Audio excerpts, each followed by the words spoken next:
मोखां खाथेनानै हाबफैदों दुमदाखाल खालामफैदों माइक्र'फन सेख'नानै लानानै थांदों आरो बाहेरायाव माने बुलाय सुलाय खालामहैदों दाबि धमखि होदों 100-150 जन हाबनानै बे गोबां बेक्तिखौनो बे थान्दै मेलाव थानाय थान्दैफोरा सिनायो होननानै बुंदों आरो सोर खालामदों मानो खालामदों बबेनिफ्राय खालामफैदों बेखौ रावबो मिथियै गैया सोरनि मा मेन्टेलिटि दं आरो सोर बेखौ उदखारि खालामनो नागिरदों सोर दादागिरि गुन्दागिरि खालामनानै इनाय अनागारि खालामनो नागिरदों दुमदाखाल खालामनो नागिरदों बर' थुनलाइ आफादनि जि जारिमिनारि 65थि बिजनि थेंफाख्रिनि जि जथुम्मा दिनै 3थि सान बा जोबथा साननि हाबाफारि खिन्थु मैया मोनाबिलियाव प्राय हरनि 1टा बाजियाव जि जोबथा थान्दै मेल दङमोन बे जथुम्मानि आरो गोजाम आफादखौ सिमफायनानै गोदान आफाद दानाय जि बेयाव हाबाफारि जागायजेनदोंल'सोमोन रिजलिउसन एडप्ट खालामनाय जाबाय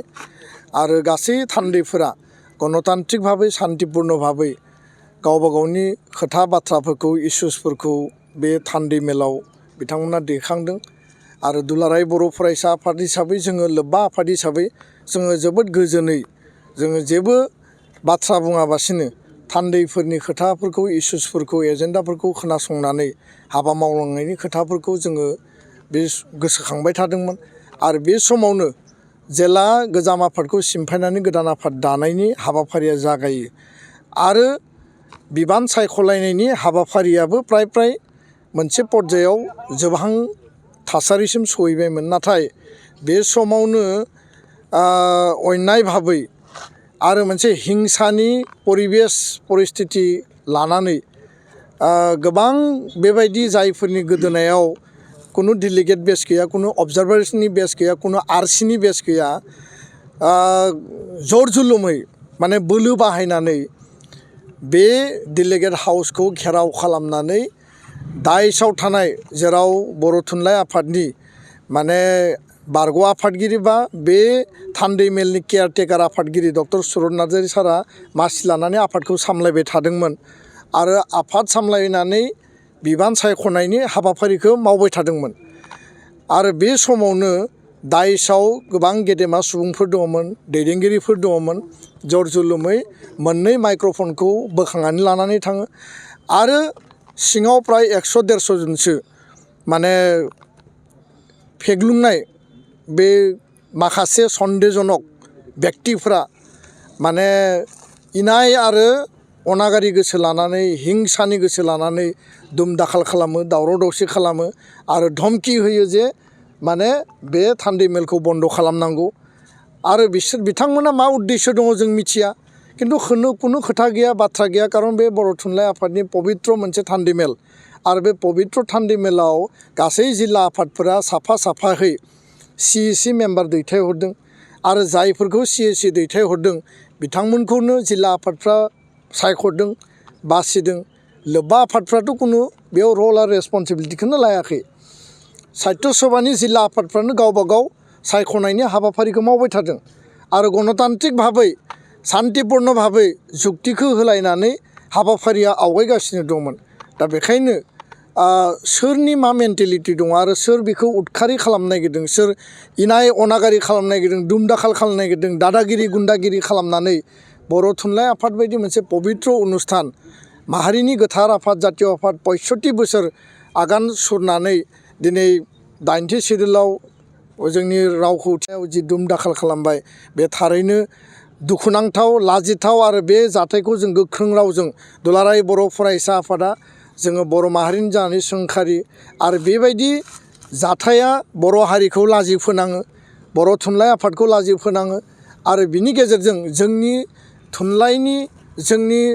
आफादनि बर' थुनलाइ आफादनि बर' माहारिनि जि मान मर्यादाया गुबुननि नोजोराव बा मुलुगनां थासारियाव गुबुननि थासारियाव जोङो लाजिथावना मोनसे मोखां देखायनो हायै मोनसे थासारिखौ लाबोयो आरो बेयाव रावबो थुनलाइ आफादनि सोद्रोमा बेक्तिया बा बेयाव लोब्बा आफादनि सोद्रोमा बेक्तिया बा बेयाव आरसि आरो डेलिगेट जानानै फैनाय अबजार्भार जानानै फैनाय बेक्तिया बेयाव इनभल्भ गैया बे टटेलि बाहेरनिफ्राय डिजाइन खालामनानै फैनाय मोनसे आक्रमणमोन मोनसे थासारिमोन आरो मा उद्देश्यजों खालामदों मानो खालामदों बे खोथायानो दिनै साननो गोनां खारन थांनाय 6 बोसोराव बर' थुनलाइ आफादनि जथुम्मायाव जों बेबायदि थासारिखौ नुबोफेराखैमोन। थांनाय समाव जादों, गुलि गावग्लुंनाय जादोंमोन दतमायाव गुबुन गुबुन थासारियाव, आरो दिनै फिन खेबसेबाव बेबायदि हिंसानि थासारिखौ लाबोफिननो नागिरनाया जोबोद दुखुनांथाव। आरो बेयो माने जों गोख्रों रावजों सोंखारियो। जोङो बर' थुनलाइ आफादखौ खौसेयै जोङो बयबो गसंथानानै बेखौ रैखाथि होनांगोन। बे जोंनि माहारिनि पबित्र मोनसे अनुस्थान, आरो बे अनुस्थाननि गेजेरजों बर' हारि थांना थानायनि थामोनथा रैखाथिनि सिमांखौ जों नुदों। आरो बेखायनो जों बेखौ रैखाथि होनानै खौसेयै गसंथानानै उननि समाव जों हाबा मावलांनांगोन होननानै आं बेखौनो खावलायो। आरो बे जाथायाव जोङो जोबोद दुखु मोनदों। आरो बे जाथायजों जायफोरा लोब्बा दङ, माने बेयाव गोबाङानो बुंदों जे बे बेक्तिफोरा जायफोरा बेयाव मोखां खाथेनानै हाबफैदों, दुम दाखाल खालामफैदों, माइक्र'फन सेख'नानै लानानै थांदों, आरो बाहेरायाव माने बुलाय सुलाय खालामहैदों, दाबि धमखि होदों 100-150 जन हाबनानै बे गोबां बेक्तिखौनो बे थान्दै मेलाव थानाय थान्दैफोरा सिनायो होननानै बुंदों। आरो सोर खालामदों, मानो खालामदों, बबेनिफ्राय खालामफैदों बेखौ रावबो मिथियै गैया, बेखौ बुंलायनांगौनि खोथा गैया। दा बियो माहारिनि थाखाय मोनसे लाजिथाव थासारि जाबाय। आरो बे थासारिफोरखौ हारिया माने जोङो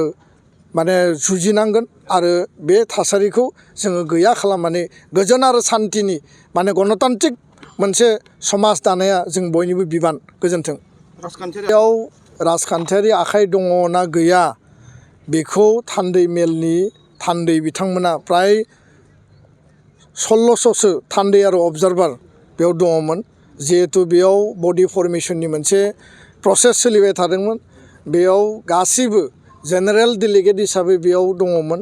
आरो बयबो नुदों बेयाव जे मानो खालामफैखो, सोर खालामखो, बबेनिफ्राय फैखो, आरो घटना जाखांनानै दोलो दोलो बहा थांखो, आं रावखौबो बुंनो नागिराखै। आरो बेखायनो बेबायदि परिबेस परिस्थितिया थुनलाइ आफादनि जथुम्माखौ माने दखल खालामनाय, आक्रमन खालामनाय, दुम दाखाल खालामनाय, हिंसानि परिबेस लाबोनाया माने माने बुजायनो नागिरदों, आरो माबायदि हारि दानो नागिरदों जे जोंनि हारिया इसेबां गोलाव संग्रामनि गेजेरजों फैनानै, जोंनि आफादफोरा इसेबां स्ट्रागोलनि गेजेरजों फैनानै दिनैबो जों बेखौसो सोलोंदों, बेखौसो दिन्थिदों। आरो बिनि गेजेरजोंसो थुनलाइ आफादखौ आवगायलांहोनो नागिरदों, बा थुनलाइ आफादखौ बबेबा पइन्टआव दोननानै बेबायदिसो डिक्टेट खालामनानै लांनो नागिरदों। बेसो जोंहा दिनै साननो गोनां बाथ्राया। आरो बर' रायजो राजाया बेफोर खोथाखौ साननानै थार बिजिरगोन होननानै आङो मिजिंथिबाय। गोजोन्थों।